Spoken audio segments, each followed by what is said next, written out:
Hello and welcome to today's video where we're going to be going over how we have recovered over $10 million of our clients' funds from the different payment processors.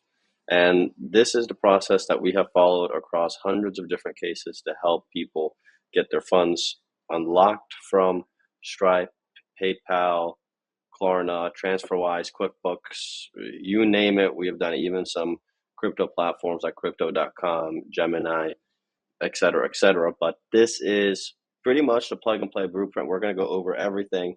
And this is pretty much exactly what we tell all of our clients who have a qualified case that we can actually help, because we don't take on any cases that we can't actually help. This is the process we go through with them. So we're going to be covering a few different things. If you are someone who has funds on hold by a payment processor, your processing account is suspended, or you have a reserve put on the account. So sometimes you'll get a 10% rolling reserve, 20%, even as high as 50% rolling reserves. Sometimes that can really be giving you some trouble scaling. No matter what's going on with your case, whether it's a Stripe Section 5.6 where they're holding your funds indefinitely, or it's a PayPal AUP debit violation, although we don't really like to take those on, you name the extent of it, we will probably be able to help you depending on the case, and you're at the right spot. Here are some results of some previous cases. We're going to go over how we get to these replies here in a second, but as you see, depending on the client, it's different in every case, but we've been at it for a while, and we could add even some more that we just got in, but we're going to cover a few different things on here, and that's why your funds are being put on hold, the exact process we use, some dispute mitigation strategies that can help you in the future going forward, some additional tips to prevent future bans, because sometimes you might be able to go through this training right here and actually get the funds off yourself by doing the dispute mitigation and then following the free templates that I'll share with you guys here as well, and the tips, of course. So you guys will get some action steps at the end of this on how you guys can actually try and do this yourself as well, if you don't want us to come in and do it for you. But we're going to give you the sauce, so let's go. So first things first, why payment processors hold your funds. There's a lot of different reasons, ranging from high dispute rate, where that's people coming back and charging back on the product to their credit card company, saying they didn't receive the product, just shipping time was too long, product wasn't as expected, they just can't afford it anymore. Whatever it might be, that's what a chargeback is. And anytime it's over 1%, it always raises a flag, which triggers the bots to shut down your account, because a lot of the time your account is not getting shut down by manual actual action. It's just the machine on the back end that could most definitely incorrectly disable you as well, which is why sometimes our process makes things go by a little bit faster. It could be where you're banned on one of the accounts already in the past, and you're breaching the terms of service for circumventing and trying to use and create another account after you were banned on the previous one. It could be that you have connected that processor to multiple different URLs or businesses. That also raises some flags. Unclear product description policies. Some of this could be misleading, saying you're selling branded products, but really you're just drop shipping it. It's just a misrepresentation of the products. If you did a review with the processor and gave them some documents that don't necessarily make sense or incorrect or against their TOS, that could also be a reason for them actually triggering a ban. And so these are all things that can make the machine go off and ban you automatically, or if someone is manually they're doing it, this is what they're looking for. A lot of the people watching this are probably having a situation where Stripe is holding their funds indefinitely under Section 5.6, and it could seem scary because it seems like they're going to hold it forever, and that's exactly what they're saying they're going to do.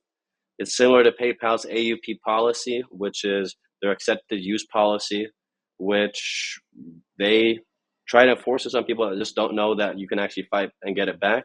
Legally, a credit card company can hold your funds for 120 days because that's how long you have to file a chargeback with your credit card company. And so these processors can hold it for that long. But anything beyond that, if there's no future chargebacks or any sort of risk that you present, then they can't necessarily continue to hold your funds.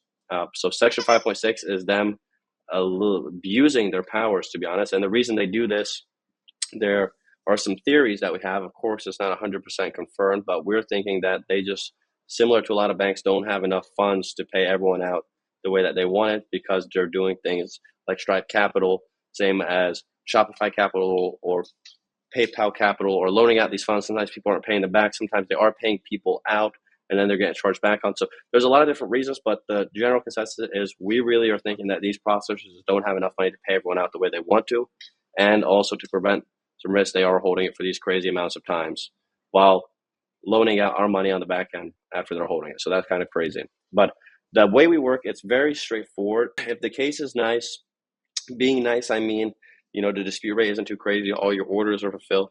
There is some actual real business going on. There's nothing black hat or scammy.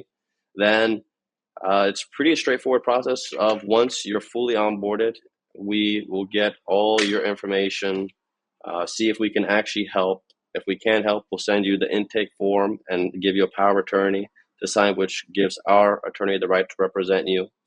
Once we get all the information we need, we'll take a look at the full business, because we're going to need to put together a risk assessment and an actual file that we're going to be sending over to them.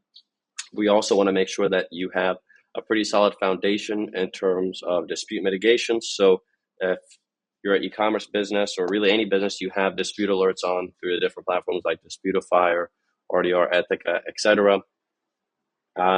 Making sure all your fulfillment documents, fulfillment agreements, waive and release forms, everything, all your T's are crossed, dotted your I's, getting your business right for release, and make sure you're actually fully compliant. And the stuff that we're doing in this step of fixing your business are also going to be the same things that are going to be very useful for you when you start to go and open other processors, because you'll be fully compliant. You'll have all your right docs in place. You'll have the right foundation, and you'll be a pretty risk-averse business for processors to take on. So once we get all the documents and we have everything prepared on our side, we're going to submit a case to the processor, giving them 14 days to reply, where they will typically come back with either them requesting more time to review, more documents, or lastly, it could be them reaching out saying that they will release a certain amount of funds and hold on to X amount going forward and keep the account open. It could be them saying they're going to release the funds completely and keeping the account shut down.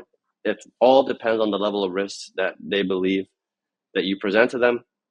But of course, no matter what they respond with, we're not stopping until the end, and we're going to do the full back and forth with them until we get the funds released. And that's what we've been doing. And typically, the whole process can take anywhere from, on the longer ends, even 21 to 45 days. But by law, we have to give them 14 days to reply. And now that we have a little bit of a working relationship with the amount of cases we sent to them, we're able to see some pretty consistent and quick responses coming from the different departments that we're working with. So once they do receive our notice and they've responded with either one of those things, if it's an answer we're not happy with and they're continuing to say that they're going to hold the funds, which rarely happens, if ever, there's only a few times it actually got to this, but we will escalate if it does get to that, meaning we will go through with arbitration, where we have seen that they usually settle the day before we actually go to court, because they know what they're doing is wrong. Now, once the funds are off hold, we got the funds released. If the account does stay down and it does not get reinstated after the first round, then that's obviously something we can continue to work with you to get set up on. And in the meantime, also start getting you on board with some other processors, so that if one processor goes down, you will have multiple backups to always hold you up and allow you to continue to keep going. So how do we typically charge? Well, no two cases are the same. And depending on the complexity of the case, the scenario, everything that's going on, we'll quote it per case basis, but typically it's anywhere from 10 to 25% of the funds on hold, and a $350 to $1,000 case initiation fee that covers our submission costs, risk assessment, everything that it takes on our side. And that success fee is only due if we get the funds off hold. If you come in and you already have a set release date and it's released on that date, then we won't be paid that success fee. And sometimes we even recommend that people wait out that 120 days. But if you want us to take action sooner, depending on the case, then we would only get paid on it if we're able to get those funds off sooner, or if we have to fight to get it off after, or if the job is just to protect and ensure the funds, because a lot of these processors will continue to hold your funds even after they say they're going to release after 120 days. So after this, if you do have your funds on hold, I do recommend to set up the dispute mitigation strategy. This is going to walk you through setting up your business to make sure it's fully compliant. and then you can use some of these templates to actually set up to actually submit on your own side and potentially be able to get those funds off yourself. But I hope this video helps. If you guys need any help at any time with anything at all, we're here constantly. Feel free to book a free call. We'll hop on, get you all sorted, point you in the right direction. And if you don't have funds on hold and you just want to get reinstated or get set up on some other processors, we're here to help as well. So peace out, and I look forward to speaking with you all soon.